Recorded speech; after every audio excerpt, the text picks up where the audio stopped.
tumatakbo sa isip ko, paano kaya kung mangyari ito? Ed una, mababawasan na ng salot sa Pilipinas. Ano po, una, mababawasan ng salot sa Pilipinas. Pangalawa, panigurado tatahimik ang ating bansa, 'no? Pangatlo, bababa ang porsiyento ng mga uto-uto sa ating bansa kapagka ganito ang nangyari. 'No? Anyway, siningit ko lang ho 'yan mga kababayan, 'no? Do'n na muna tayo sa reyna ng pagbabareyna. Oh, eto na po, si Manang Imee Marcos mga bossing, nananawagan na kay Senate President Alan Peter Cayetano mga bossing, 'no? Sabi dito, "Kumusta po SP?" Parang inaasar mo si, Pia Cayetano, 'no? Senator Pia Cayetano, yung magkapatid pinanawagan mga kababayan, 'no? Yung isa na madrama, yung isa naman din madrama. Kaya lang buko ng mamamayang Pilipino na yung mga pagdadrama nila ay walang katotohanan. Okay? Ano po ba ang panawagan ng reyna ng pagbabareyna, 'no, dito sa magkapatid na mga madrama? Ayan, 'no.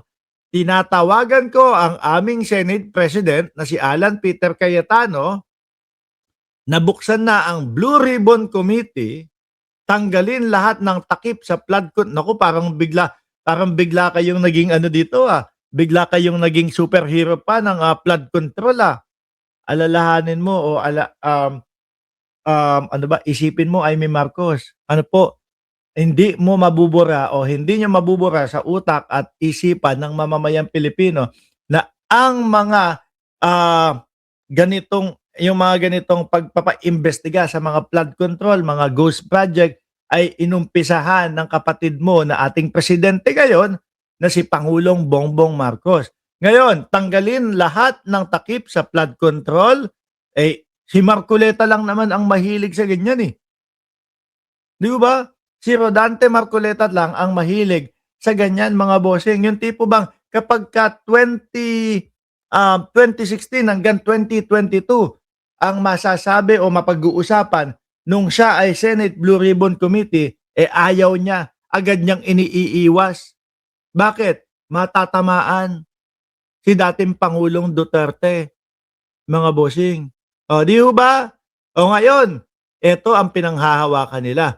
Ipatawag daw po ang 18 marites, si Saldico at ang mga Bersamin, sabi ho dito. Doon pa lang sa 18 marites, anak ng putik naman na yan. No? Alam mo, Imee, maniwala ka sa akin. Kapag ka ginawa nyo yan na ipatawag yung 18 marites diyan sa Senado, mas matutuwa pa kami. Bakit? Unang-una, si Mark Ramos. Ano po, matutuwa. Bakit? Naku, ang sarap i-content nun. Hagalpakan siguro ang ating mga tawa, mga kababayan. Di ba? Habang naka-live tayo, magdadala tayo ng mga chichirya, magdadala tayo ng mga paminsan, soft drinks, o di ba? Tubig, kape, habang pinapanood natin yung 18 marites. Malamang po sa alamang mga kababayan, kagayang-kagaya yan nung dumalo si Orly Gotesa doon sa Senado. Na tayo ay tawanan ng tawanan. Naku, masaya yan. Unang-una, tataas na naman yung mga views natin. Bakit po? Maiiba naman yung content ni Mark Ramos. Comedy naman po. Di ba? Bukom-buko yung 18 marites na yan. Doon pa lang kay De Lima. Ano po, doon pa lang kay De Lima, nakailang beses silang palit nung mga pinagsasabi nila. Yung isa, ano sabi? Nagdala ng maleta kay De Lima. Tapos, sumunod na araw, mga kababayan, nalaman na yung mga araw at oras, pagkakalabas pa lang pala ni De Lima sa kulungan. Ngayon, ang iisipin ho natin, mga kababayan, no? Bakit magbibigay ng maleta kay De Lima at ano ang magiging benepisyo ng mga magbibigay ng maleta kay De Lima kung wala naman siyang posisyon? Hindi naman siya congresswoman, hindi naman siya senadora nung mga panahon na yon. Ano ang mapapala nila sa isang kakalaya lang na dating senador.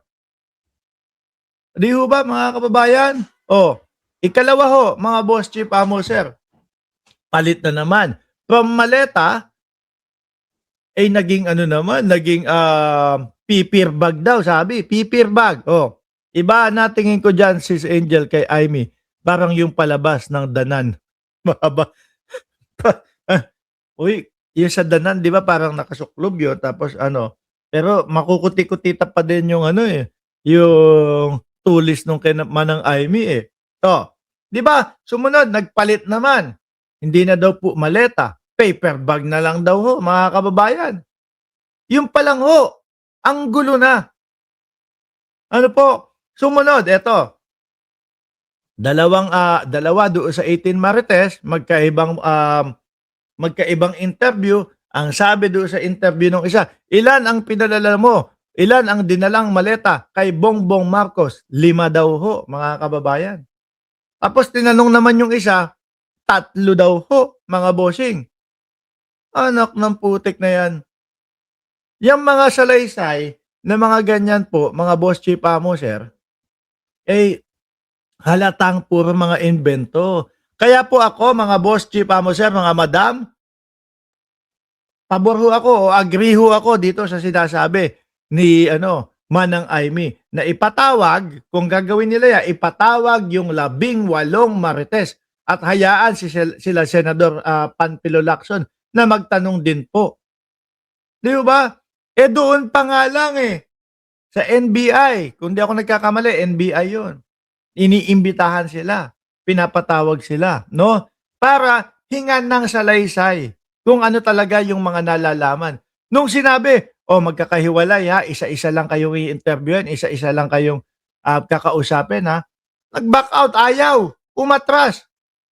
Di ba? Ay, hindi pwede, ganito, ganyan. Bakit? Kasi po, biruin mo, yung nag-iisang orligotesa na nga lang po, mga bossing. Iba-iba na yung mga pinagsasasabi.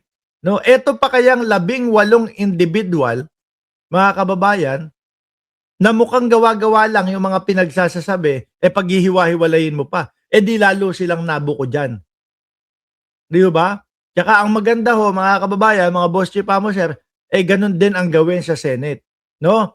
Isa-isahin, mga bossing, na tanungin.